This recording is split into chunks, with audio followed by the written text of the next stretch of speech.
Imagine a scene with me. It's 1975 in Okinawa, Japan. A young cardiologist named Dr. Makoto Suzuki receives a strange phone call. Doctor, you need to see this. There's a 100-year-old woman cutting grass with a sickle in the village of Yomitan. He goes there thinking he'll find a frail, elderly woman barely able to stand. When he arrives, he's taken aback. The woman has a firm look in her eyes, rosy skin, a light body, good posture. She cuts the grass calmly, without rush, as if she does it every day. And she really does. For her, it's nothing special. For Dr. Suzuki, it's a shock. That image changes his life. From it, a research project is born that would span decades, and that today could change your routine at home. Now cuts the scene. Another Japanese researcher, years later, looks into a microscope trying to understand why sometimes cells seem to clean themselves from the inside. Many people said that was just an insignificant detail. He disagrees. He decides to deliberately provoke the cells, remove the abundance of nutrients for a while, and observe. What he sees is impressive.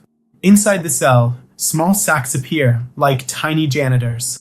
They swallow damaged pieces, broken parts, old proteins, and transform them into energy and new material. A cleaning and renovation service is happening there in your cellular factory. This process has a difficult name, but the idea is simple. It is the body's ability to recycle what is no longer useful and rebuild what is needed. It is the most powerful form of maintenance our organism has. Why am I telling you these stories? Because they come together like pieces of a puzzle. The 100-year-old lady with the scythe, the doctor who found hundreds of active elderly people in Okinawa, the researcher who proved that cells have a cleaning mode. All of this points to the same path. The body is capable of renewing itself, but it needs the right conditions. And the good part is that these conditions do not require expensive medicines or miraculous promises. They reside in your eating schedules, the size of your plate, the quality of what you put on it, and the time you give your digestive system to rest. Let's bring this into your routine in a simple and practical way, just the way we like it here on the channel.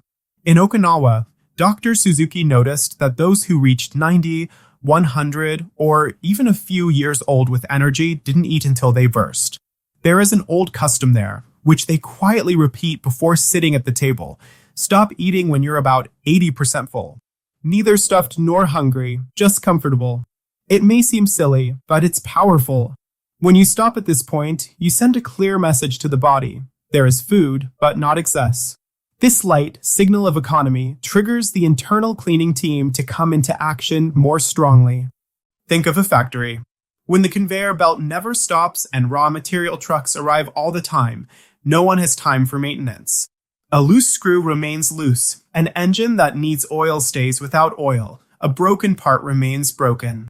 When the conveyor slows down, the night shift comes in, cleans, lubricates, replaces what's broken, and prepares everything for the next shift. Your body works the same way. If you spend the entire day snacking morning, afternoon, and night, it's just processing load, unable to perform maintenance. If you take longer breaks, it has the opportunity to fix itself. In Okinawa, besides stopping at 80%, there is another habit that helps a lot. They usually finish the last meal earlier and leave a longer interval until breakfast. It's not extreme fasting. No one needs to suffer. Just finish dinner around 6 or 7 in the evening and leave 12, 14, or 16 hours until the next meal. During this interval, the body activates repair mechanisms, cleans the liver, organizes the intestines, recycles old proteins, and restores clean energy. It's as if you give yourself a maintenance shift every night. And it's not just the pause that matters. What goes on the plate also changes the game. While most of Japan has always eaten a lot of white rice, in Okinawa, the main carbohydrate for many years was purple sweet potato. This food has slower digestion, doesn't cause sugar spikes, doesn't trigger insulin spikes, and helps keep the body in a more stable rhythm where cellular cleansing works better. Along with it, older people's tables feature bitter foods like Saukatano melon, seaweed, traditional soy products, and a wide variety of colorful vegetables and greens. Each color carries a form of protection. Dark greens aid in detoxification, Purples and reds provide antioxidants, yellows and oranges take care of the skin and eyes. It's a simple, homemade dish made with real food. There is more. Besides what we eat, there is how we drink. It's not about liters of soda. It's not about sugary drinks. It's about water, teas, and the habit of drinking slowly in small sips throughout the day. Many elderly people there have the habit of preparing a teapot of green tea, jasmine, or local blends and drinking it gradually while talking, working, or resting. This hydrates without burdening and, additionally, provides natural compounds that protect cells. It also helps you avoid snacking all day out of anxiety. It seems like a detail, but it becomes a protective habit. There is still a very well-known Japanese doctor who lived for over 100 years, attending patients and giving lectures. His secret was simple and could be summarized in one sentence. I let my body clean the house every night. How did he do it? Light breakfast, small lunch, earlier quality dinner, and nothing to eat late. When he woke up, he didn't immediately attack solid food. He preferred half a glass of vegetable juice or a cup of tea, waited about 20 minutes, and only then had a small meal with healthy fats to slow down the sugar spike from the juice. With this, he made a smooth transition between the night's rest of the intestine and the start of the day. No rush, no shocks to the metabolism. What do we want with all this? 3 things. First, to reduce the constant bombardment of processed food, sugar, and flours that cause inflammation in the body. Second, to give the body a chance to perform daily maintenance. Third, to create a plate that truly nourishes with nutrients, fibers, water, and colors. Now comes the practical question. How to start without suffering, without miraculous formulas, and without risk? I will give you a step-by-step guide that works when the person commits firmly but calmly. Initially, for 1 week, try the 80% rule.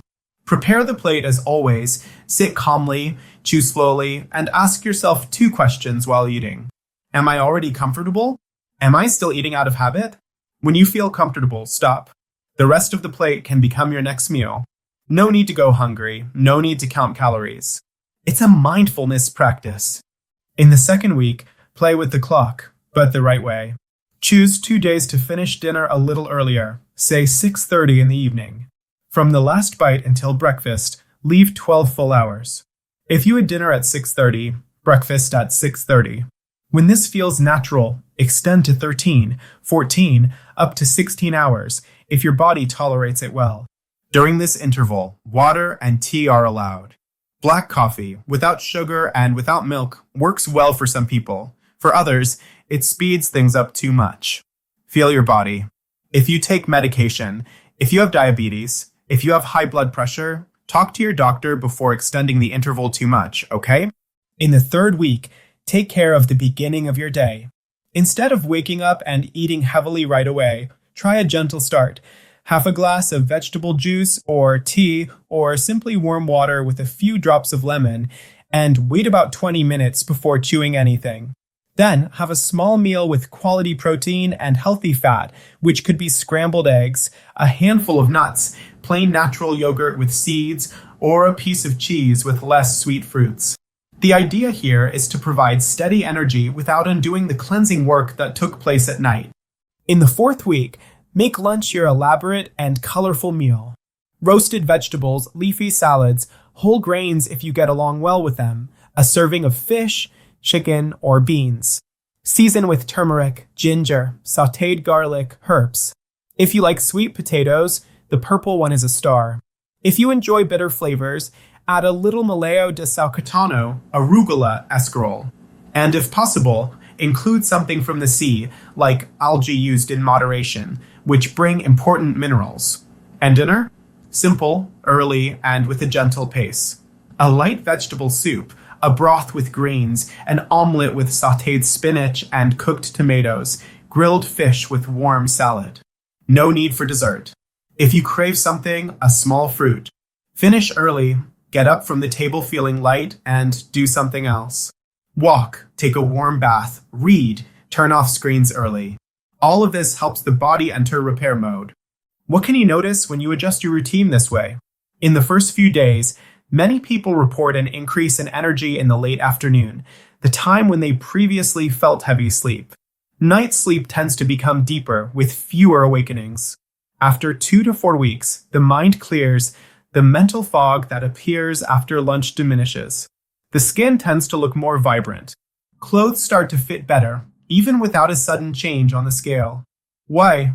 Because the body is becoming more efficient, retaining less fluid, inflaming less. After 2 to 3 months, the bowel usually becomes more regular, minor pains tend to decrease, and the willingness to walk or exercise increases. And here comes a very important point. It's not about suffering. It's not a competition. It's not about punishing yourself if you have dinner later one day because of a birthday or a meeting with friends. Real life happens. The secret is consistency on most days. 70% accuracy already changes a lot. I also want to give you some behind-the-scenes tricks that I see work well in daily life. One of them is planning water and tea as you plan your meals. Leave a bottle of water in sight. Boil water and make a pot of tea in the afternoon. Those who stay hydrated eat more consciously and sleep better. Another trick is the small plate. If you use a large plate, you'll want to fill it up. A smaller plate helps stop at 80% effortlessly. Another trick is an organized kitchen. If the fridge has cut fruits, vegetables, and ready-made soup, it's easy to make good choices. If the shelf has cookies, cake, and soda, guess what becomes dinner when fatigue hits? And what about physical activity? There is no longevity without movement. People in Okinawa don't work out as we think, but they move all day long. In your routine, include a 15 to 30-minute walk, preferably after lunch or in the late afternoon. If possible, take the stairs, care for the plants, sweep the sidewalk, stretch your body.